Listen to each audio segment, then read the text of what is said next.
देख रहे हैं इंडिया का नंबर 1 चैनल नव भारत प्राइम न्यूज, सबसे तेज सबसे आगे। मथुरा के अहिल्यागंज खादर क्षेत्र में अवैध कॉलोनी निर्माण का खेल दिन रात तेजी से चल रहा है। भूमाफिया यहां कृषि भूमि की रजिस्ट्री दिखाकर दो जगह कब्जा कर रहे हैं और बड़े पैमाने पर प्लॉटिंग कर अवैध मकानों का निर्माण जारी है। स्थानीय लोगों के अनुसार यह पूरी जमीन यमुना नदी के किनारे स्थित खसरा नंबर 17/1 और 17/2 खाता खतौनी के कई रकबों में आती है, जिसे कभी अनुसूचित जाति वर्ग को पट्टे के रूप में दिया गया था, लेकिन यह जमीन अब कथित राजनीतिक संरक्षण और सरकारी मिलीभगत के चलते अवैध रूप से बेची जा रही है। बताया जा रहा है कि लक्ष्मी नगर निवासी रवि शर्मा और जयदीप शर्मा ने इस भूमि को कृषि भूमि बताकर खरीदा, लेकिन बिना 143 में आबादी घोषित कराए, बिना नक्शा पास कराए इस जमीन पर बिजली लाइनें, 10-20 फुट की पक्की सड़कें और कॉलोनी जैसी सुविधाएं जोड़कर इसे आकर्षक बनाकर महंगे दामों पर प्लॉट बेचे जा रहे हैं। इस बीच एसडीएम अभिनव जे जैन ने स्टाम्प चोरी और अवैध खरीद फरोख्त की शिकायतों पर रजिस्ट्रार को जांच के आदेश दिए हैं। आदेश मिलते ही रजिस्ट्रार टीम मौके पर पहुंचकर स्टाम्प चोरी और दस्तावेजों की जांच में जुट गई है, जबकि मथुरा वृंदावन विकास प्राधिकरण, इलाहाबाद हाईकोर्ट और एनजीटी ने खादर क्षेत्र में किसी भी प्रकार के निर्माण को पूरी तरह अवैध घोषित किया है। इसके बावजूद हजारों बीघा में शानदार अवैध भवन खड़े किए जा चुके हैं। 1 सितंबर 2025 को एमबीडीए ने 2 अर्धनिर्मित मकानों को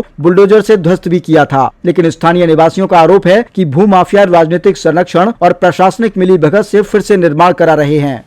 खेमीराम है। खेमीराम जी, मसला क्या है पूरा ये जो आज ये जांच होने आई है? मसला ये है सर जी के 17/1 और 17/2 ये राणा प्रेमपाल राणा से नंबर खरीदा है इन्होंने 253 एयर का 1 बीघे का, और उस जमीन पे ये खेती करा रहे, ठेका पे दे रखा है। और 17/2 और 17/2 से 229 नंबर के बगल में प्लॉटिंग कर रहे हैं और अपना रमा देवी इंटर कॉलेज मतलब बना रहे हैं। उसमें जमीन खाली पड़ी है, एक पहनावा से 2 जगह एक जमीन को घेर रहे हैं और बेच रहे हैं, ग्राम समाज जमीन को बेच रहे हैं। जब 17/1, 17/2 से 17 नंबर और 229 नंबर है, उसकी पैमाश कराई जाए। उससे ऊपर की जमीन है वो तो सरकार की जमीन है। क्या इनसे आपने एक व्यक्तिगत तौर पे बात की थी इस तरह का? क्यों ये तो जो कहते हैं कोई डीएम प्रशासन, एसडीएम और सारे अधिकारी मेरे जेब में रहते हैं और रजिस्ट्री ऑफिस के अंदर पहनावा भी करते हैं। कौन लोग जमीन बेच रहे हैं? कौन लोग हैं? ये सतीश शर्मा है, रवि शर्मा है, उसका लड़का है जयशिव शर्मा, एडवोकेट लिखता है। इन्होंने सारी करीब नहीं तो 1000 प्लॉट बेच दिए हैं इलाके खादर में, जबकि बंदोबस्त सर्वे चल रहा है। एनजीटी के सख्त आदेश होने के बाद पक्का निर्माण बाद में भी ये कर रहे हैं। और उसके अलावा एनजीटी के अलावा बंदोबस्त सर्वे होना है। जब प्लॉट वाले ये कहाँ जाएंगे गरीब लोग? आज जांच होने आई, आज एक यहाँ महिला अधिकारी आई, कौन थी ये? क्यों रजिस्ट्रार आई थी रजिस्ट्री ऑफिस से? क्या शासन देखे गई आपको? ये बोल गई हैं, ये मौके माना कर ले गई हैं और कह गई हैं हम इसमें सख्त कार्रवाई करेंगे और एसडीएम साहब आएंगे मौके पे। इसकी शिकायत आपने और भी आला अधिकारी को की होगी? मैंने एसडीएम साहब से ही की है। अभी एसडीएम साहब ने इन लोगों को सबको भेजा, सर्वे के लेखपाल भी आ रहे हैं, तिवारी जी भी। इन मैडम जी का मैं नाम नहीं जानता हूँ, ये आज आई हैं।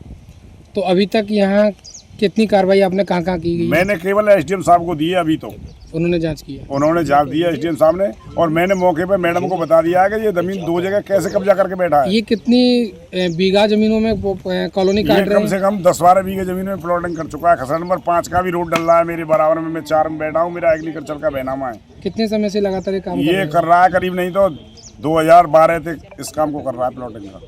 और डिग्री कॉलेज की मानता खादर में करा रखी है। 10-10 फुट पानी चला है खादर में। कितने समय से यहाँ कॉलेज चल रहा है? कॉलेज चल रहा है करीब नहीं तो 2010 में इसने जमीन ली थी, 2010 के बाद मान्यता प्राप्त कराई है और ये चला रहा है कॉलेज, और प्लॉटिंग का भी काम करता है। कितने बच्चे लगभग उसमें पढ़ते हैं? पढ़ते होंगे कोई 50-60 बच्चे पढ़ते होंगे। 50-60 जी। तो क्या स्कूल की आड़ में भी इसने जमीनों का काम किया? स्कूल की आड़ में तो जमीनों का काम कर रहा है। ये पूरा स्कूल के बगल में ही कॉलोनी कर रहा है, ग्राम समाज जमीन को बेच दे रहा है।